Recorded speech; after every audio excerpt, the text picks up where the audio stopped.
첫 번째 항목은 지소미아 진실 게임입니다. 뭐 자꾸 일본 얘기, 우리 얘기 조금씩 엇나가더라고요. 그렇습니다. 금요일에 이제 지소미아 종료 유예하고 수출 규제 철회 검토 논의가 이제 합의가 됐다 이렇게 이제 소식이 전해졌는데 일본에서는 마치 자신들이 하나도 양보를 하지 않은 것처럼 지금 얘기를 하고 있는 상황이죠. 급기야 어제 정의용 청와대 국가안보실장이 나서서 일본 정부와 언론을 비판하기도 했는데 오늘까지 진실 게임 양상이 이어지고 있습니다. 하나하나 정리해요. 먼저 어제 청와대는 뭐라고 그랬죠? 어제 한 아세안 특별정상회의가 열리는 부산 백스코 프레스센터에서 이제 정의용 실장이 기자회견을 갖고 일본에 대해서 그야말로 맹비난을 이제 쏟아냈는데요. 정의용 실장은 일본 정부가 합의 사실을 사전에 이제 언론에 누설을 했다 이렇게 지적했습니다. 실제 이제 NHK 통해서 처음에 보도가 나왔고요. 그리고 동시에 발표하기로 한 양국 합의를 어기고 일본이 이제 칠판불 늦게 발표했다 이것도 지적을 했는데요. 또 이 발표 내용도 의도적으로 왜곡되고 부풀려져 있다 이렇게 또 얘기를 했습니다. 일본이 왜곡했다는 건 뭘 왜곡했다는 겁니까? 먼저 우리가 WTO 제소 절차 중지를 통보하면서 협의가 시작됐다. 이게 이제 사실이 아니라는 거고요. 오히려 일본이 8월 23일에 협의를 제안해 오면서 외교 채널이 본격 가동되기 시작됐다라는 게 정의용 실장의 설명이었습니다.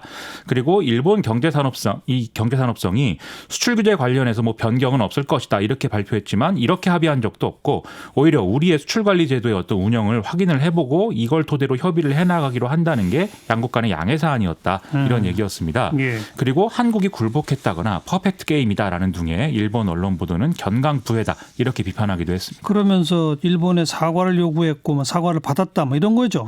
그렇습니다. 정의용 실장은 우리 정부가 이런 문제를 외교 경로를 통해 지적을 했고 그리고 또 강력히 항의도 해서 거기다가 23일 날 한일 외교장관에 의해서도 이런 문제 제기를 했다 이렇게 밝혔고요.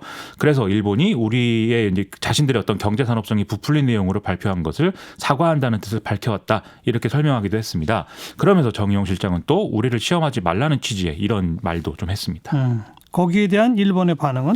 요미우리 신문에 오늘자 이제 인터뷰 일본 외무성 간부의 인터뷰가 실렸는데요. 사죄를 한 사실은 없다. 이런 게 이제 이런 내용이 같이 실려 있습니다. 그리고 경제산업성도 자신들의 발표 내용은 한국과 사전 조율을 거친 내용이다라고 트위터 등을 통해서 밝힌 바가 있고요. 이에 대해서 오늘 윤도한 청와대 국민소통수석은 정의용 안보실장 발언에 대해서 일본 정부 누구도 우리에게 사실과 다르다는 항의를 하고 있지 않다라면서 진실 게임은 일본과 한국의 언론이 만들어내고 있을 뿐이다. 라고 또 반박을 하는 그런 상황이 이어졌습니다. 예. 그런데 또 이 시점에 오늘 스가 요시히데 일본 관방장관이 정부로서 한국에 사과한 사실은 없다 이렇게 밝히면서 수출 규제와 지소미아는 전혀 다른 문제다 이런 주장을 또 했거든요. 다만 우리 정부를 향해서 뭐 공식 라인으로 항의를 한 것인지는 이제 확인이 안 되는 상황입니다. 자, 이렇게 좀 못 갈리는 이유 뭐라고 봐야 될까요? 크게 이제 두 가지로 나눠서 볼 수가 있을 것 같은데요. 첫째는 아베 신조 총리의 이제 국내 지지율이 떨어지는 위기가 있다는 점입니다.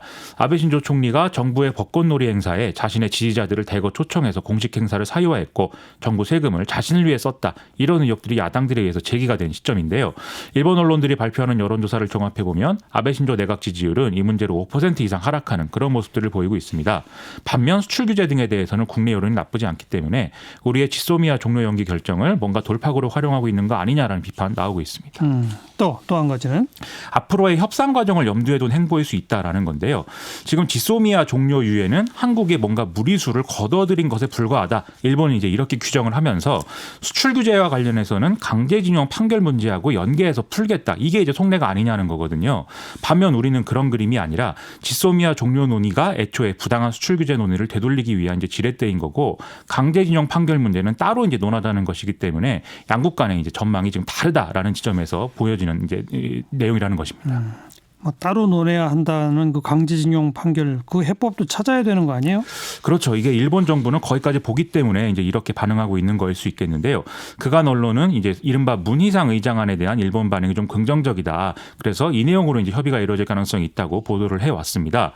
문희상 의장안이라는 것은 양국 기업의 출연과 국민의 성금으로 재원을 마련해서 강제징용 피해자들에게 보상을 하자는 것인데 확정 판결을 받지 않은 피해자들도 대상으로 하고 있다라는 이제 내용이 언론에 보도가 되고 있거든요. 예. 이에 대해서 강제징용 피해자 측은 일본 정부의 배상 책임에서 뭔가 한 발 물러나는 듯한 이 아니라는 점에서 좀 반발을 하고 있는 이런 상황이라는데 이런 여러 정황을 고려할 때 논의를 안 할 수는 없겠지만 합의까지 가는 과정은 여전히 뭐 쉽지는 않을 것으로 예상이 됩니다. 그러네요. 자, 시사회기 두 번째 항목 어디로 튈지 모르는 유재수 수사입니다. 유재수?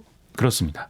오늘 이제 검찰이 유재수 전 부산시 경제부시장에 대해서 뇌물수수, 수뢰후 부정처사 등의 혐의로 구속영장을 청구했다 이렇게 밝혔습니다.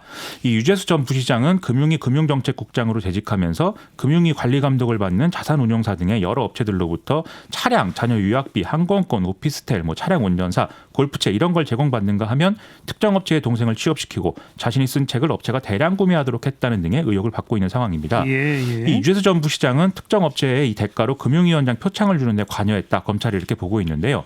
이 표창은 실제로 제재 감경 효과가 있기 때문에 뇌물죄 구성에 필요한 대가 관계가 명확히 입증된다라고 검찰은 보고 있다고 합니다. 네. 근데 이게 조국 전 장관하고 연결이 되는 사안이잖아요.